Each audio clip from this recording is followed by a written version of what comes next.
Halo semuanya, Assalamualaikum warahmatullahi wabarakatuh.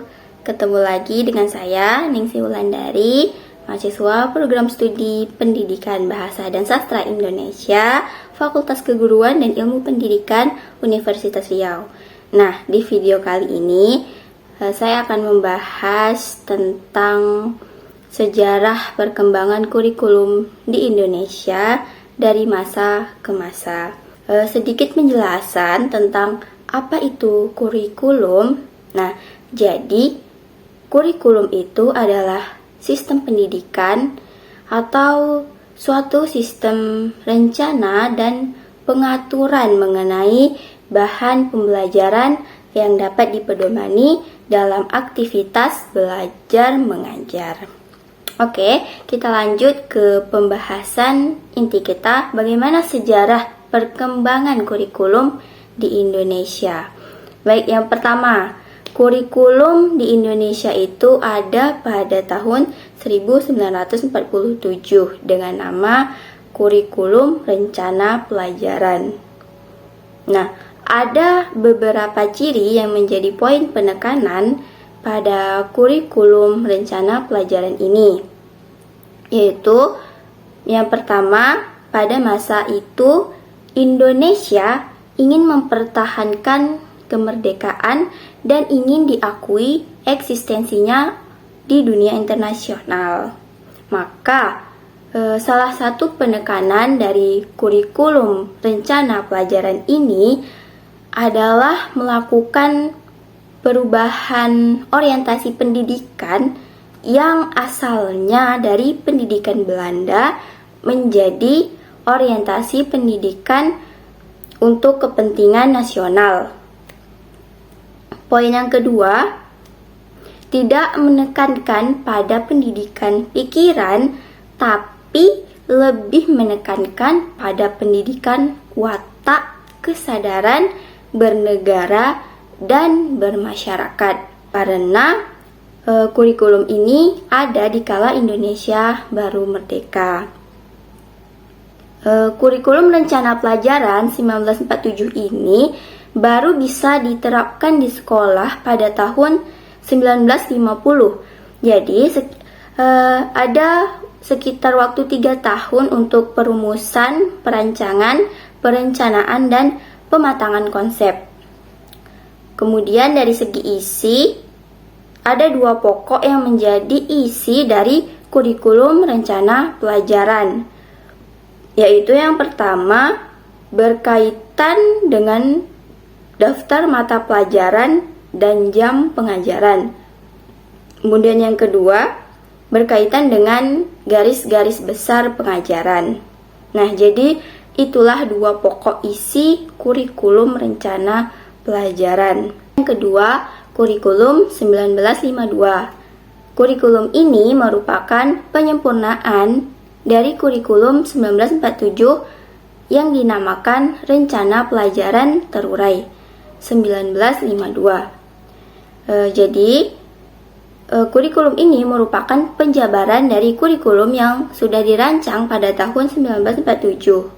Nah, ada 2 hal yang menjadi penekanan dalam kurikulum ini. Yang pertama adalah silabus mata pelajarannya sudah jelas. Jadi, satu orang guru itu mengajar satu mata pelajaran. Kemudian yang kedua, rencana pelajaran harus memperhatikan isi pelajaran yang dihubungkan dengan kehidupan sehari-hari. Nah, jadi ternyata pembelajaran kontekstual dan isu tentang profesionalisme guru itu sudah ada sejak tahun 52. Selanjutnya, kurikulum ketiga pada tahun 1964. Nah, di kurikulum ini tetap sama, yaitu penyempurnaan dari kurikulum sebelumnya yang diberikan istilah Rencana Pendidikan 1964. Nah, jadi dalam kurikulum 1964 ini ada program yang harus dilaksanakan, yaitu program Pancawardhana. Kemudian ada pembagian kelompok bidang yang terdiri dari 5 bidang, yaitu moral, kecerdasan, emosional, kemudian keterampilan, dan jasmani. Kurikulum 1964 ini hanya bertahan 4 tahun. Nah, dari penjelasan 3 kurikulum tadi, itu adalah kurikulum pada masa Orde Lama. Yang keempat adalah kurikulum 1968. Jadi, kurikulum ini adalah kurikulum pertama di masa Orde Baru atau masa pemerintahan Soeharto yang bersifat politis dan dimaksudkan untuk penyempurnaan kurikulum 1964. Adanya perubahan program Pancawardhana kemudian diubah menjadi penekanannya menjadi pembinaan jiwa Pancasila, pengetahuan dasar, dan keterampilan khusus. Ada 2 hal yang menjadi poin penting pada kurikulum 1968 itu, yaitu yang pertama dari isi pendidikan. Untuk kegiatannya itu lebih menekankan pada kecerdasan dan keterampilan. Sehingga tujuan dari kurikulum 1968 ini adalah agar terbentuk manusia yang memiliki jiwa Pancasila sejati, kuat, dan sehat. Kemudian mempertinggi kecerdasan dan keterampilan jasmani. Dan tidak lupa juga diimbangi dengan moral, budi pekerti, dan keyakinan beragama. Selanjutnya, yang kelima, kurikulum 1975.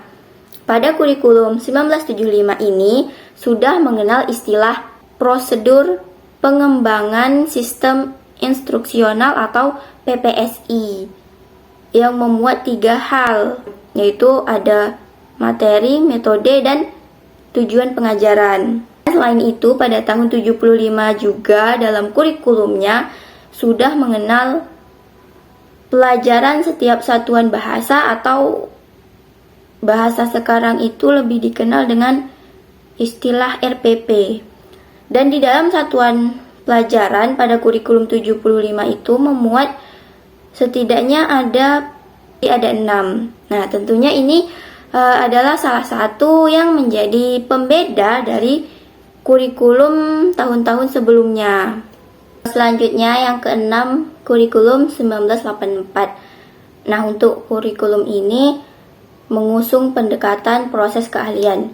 Jadi, posisi siswa ditempatkan sebagai subjek belajar, yaitu dari mengamati sesuatu, mengelompokkan, mendiskusikan, hingga melaporkan. Model ini itu lebih terkenal dengan istilah CBSA, cara belajar siswa aktif. Selanjutnya yang ketujuh, kurikulum tahun 1994. Nah, pada tahun ini pemerintah memperbarui kurikulum sebagai upaya memadukan kurikulum yang ada sebelumnya. Selanjutnya ada penyempurnaan lagi kurikulum, yaitu pada tahun kurikulum 1997.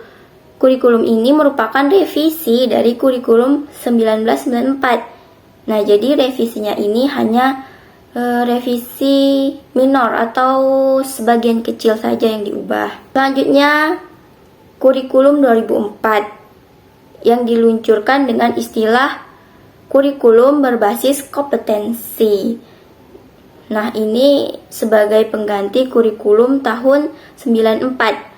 Suatu program pendidikan berbasis kompetensi yang harus mengandung 3 unsur. Nah, pada kurikulum ini ia mempunyai ciri-ciri, yaitu yang pertama menekankan ketercapaian kompetensi siswa. Yang kedua, berorientasi pada hasil belajar dan keberagaman. Kegiatan belajar menggunakan pendekatan dan metode bervariasi, seperti sumber belajar itu bukan hanya pada guru, tetapi sumber belajarnya bisa didapatkan dari lingkungan, dari buku, atau dari hal-hal lainnya yang ada di lingkungan siswa tersebut. Nah, selanjutnya kurikulum 2006. Nah, kurikulum tahun 2006 atau yang kita kenal dengan kurikulum tingkat satuan pendidikan KTSP. Jadi ini menggantikan kurikulum KBK yang hanya bertahan kurang lebih 2 tahun. Nah, di sini untuk kurikulum KTSP 2006 ini guru lebih diberikan kebebasan untuk merencanakan pembelajaran sesuai dengan lingkungan, sesuai dengan kondisi siswa serta kondisi sekolah. Jadi kurikulum KTSP ini guru itu diberikan keluasaan untuk mengembangkan rancangan pembelajarannya. Itulah gambaran kurikulum KTSP 2006. Selanjutnya kurikulum 2013. Nah, kurikulum 2013 yang kita ketahui sudah mengalami beberapa kali revisi. Dari sudut pandang persepsi masyarakat, itu ada beberapa hal yang mendasari lahirnya K13 atau kurikulum 2013 ini. Kemudian ada fenomena negatif yang mengemukakan yang menjadi dasar lahirnya kurikulum 2013 ini. Terakhir, kurikulum 2022 yang merupakan penyempurnaan dari kurikulum 2013. Nah, kurikulum ini disebut juga dengan kurikulum merdeka, kurikulum yang kita gunakan saat ini. Apa itu kurikulum merdeka? Nah, kurikulum ini sebagai bagian dari upaya pemulihan pembelajaran.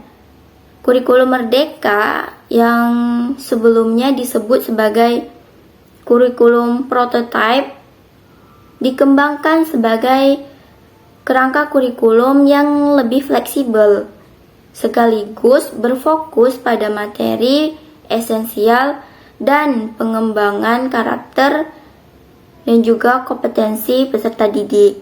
Karakteristik utama dari kurikulum ini yang mendukung pemulihan pembelajaran itu ada 3, yaitu yang pertama, pembelajarannya berbasis project untuk mengembangkan soft skill dan karakter siswa atau sesuai profil pelajar Pancasila. Kemudian yang kedua, fokus pada materi esensial sehingga ada waktu yang cukup untuk pembelajaran yang mendalam bagi kompetensi dasar seperti literasi dan numerasi.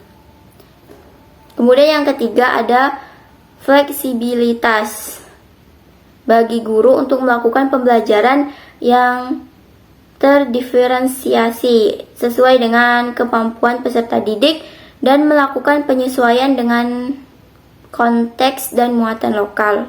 Nah, itulah tadi pembahasan dari saya tentang sejarah perkembangan kurikulum di Indonesia dari dulu hingga sekarang.